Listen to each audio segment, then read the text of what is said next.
183 గజాల 3 BHK villa కేవలం 25 లక్షలు మాత్రమే. డార్లింగ్ ప్రభాస్ ఫ్యాన్స్ ఎప్పుడెప్పుడు అని ఎదురు చూస్తున్న సలార్ మూవీ ఎట్టకేలకు ప్రేక్షకుల ముందుకు వచ్చేసింది.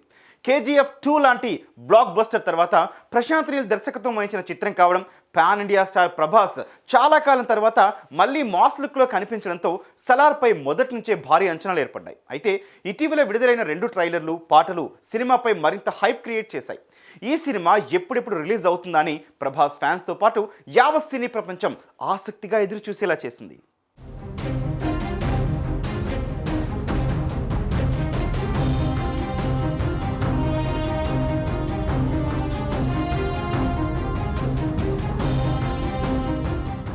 పాన్ ఇండియా స్టార్ అంటే ఫ్యాన్స్లో ఏమాత్రం క్రేజ్ ఉందో ప్రత్యేకంగా చెప్పాల్సిన అవసరం లేదు.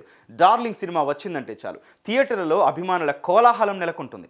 పృథ్వీరాజ్ సుకుమారన్ ప్రధాన పాత్రలో దర్శకుడు ప్రశాంత్ నీల్ తెరకెక్కించిన చిత్రం సలార్ శుక్రవారం ప్రపంచవ్యాప్తంగా విడుదలైంది. ఈ సినిమాపై ఫ్యాన్స్ భారీ అంచనాలు పెట్టుకున్నారు. అయితే సలార్ సినిమా కోసం అర్ధరాత్రి నుంచే థియేటర్లోకి వచ్చేశాడు. దీంతో అన్ని ఏరియాల్లో హౌస్ఫుల్ కలెక్షన్స్తో రికార్డు క్రియేట్ చేశాడు ప్రభాస్. బాహుబలి తర్వాత ఆ రేంజ్ హిట్ కోసం ఆయన ఫ్యాన్స్ ఎంతగానో ఎదురు చూస్తున్నారు. ప్రస్తుతం సలార్కు వస్తున్న టాక్ చూస్తుంటే ప్రభాస్ భారీ హిట్ కొట్టాడని టాక్ వినిపిస్తోంది.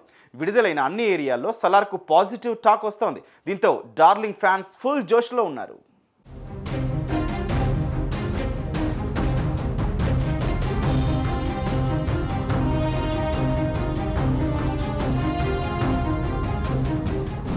ఇక సినిమా కథ విషయానికి వద్దాం. ఖాన్సార్ అనే సామ్రాజ్యానికి కర్త రాజం అన్నారు. ఆ రాజ్యంలో ఒక్కొక్క ప్రాంతానికి ఒక్కొక్కరు దొరగా వ్యవహరిస్తుంటారు.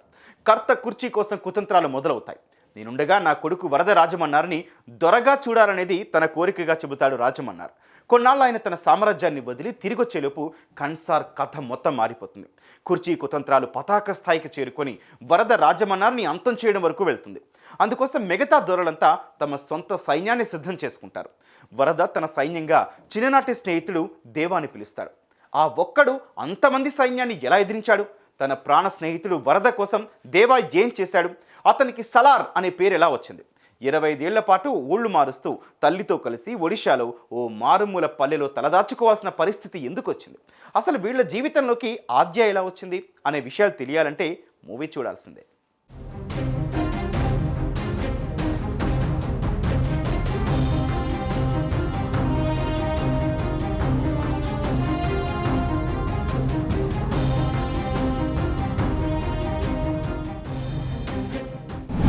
ఈ మూవీలో కథ కంటే కూడా కోలార్ గోల్డ్ ఫీల్డ్స్ అంటూ ప్రత్యేకమైన ప్రపంచాన్ని, పతాక స్థాయి హీరోయిజాన్ని స్టైలిష్గా తెరపై ఆవిష్కరించిన విధానం ప్రేక్షకుల్ని ఎంతగానో ఆకట్టుకుంది. ఈసారి కూడా అదే తరహాలో ఖాన్సార్ పేరుతో ఓ కల్పిత ప్రపంచాన్ని సృష్టించి దాని చుట్టూ కథనల్లారు. KGF సినిమాలతో పోలిస్తే హీరోయిజం, ఎలివేషన్ల కంటే ఇందులో డ్రామాకి ఎక్కువ ప్రాధాన్యత ఇచ్చారు. ప్రభాస్ విషయానికి వస్తే చాలా రోజుల తర్వాత అభిమానులు మెచ్చేలా ఈ మూవీలో కనిపించారు ప్రభాస్. ఈ మూవీ మొత్తం స్నేహం, అధికారకాంక్ష, ప్రతీకారం చుట్టూ తిరిగిన సినిమా ప్రేక్షకులను ఎంతగానో ఆకట్టుకుంటోంది.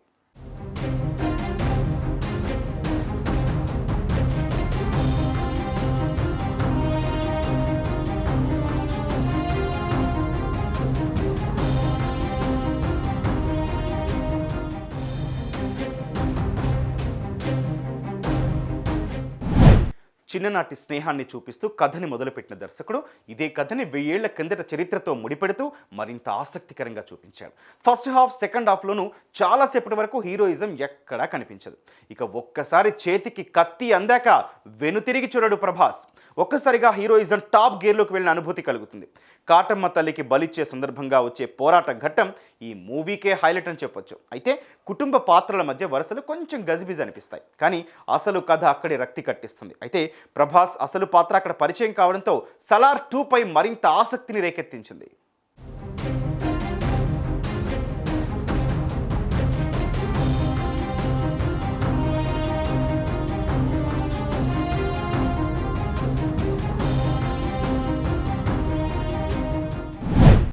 బాహుబలి పాన్ ఇండియా సినిమా తర్వాత మళ్ళీ ప్రభాస్ అభిమానులు ఆశించినట్లుగా తెరపై కనిపించారు.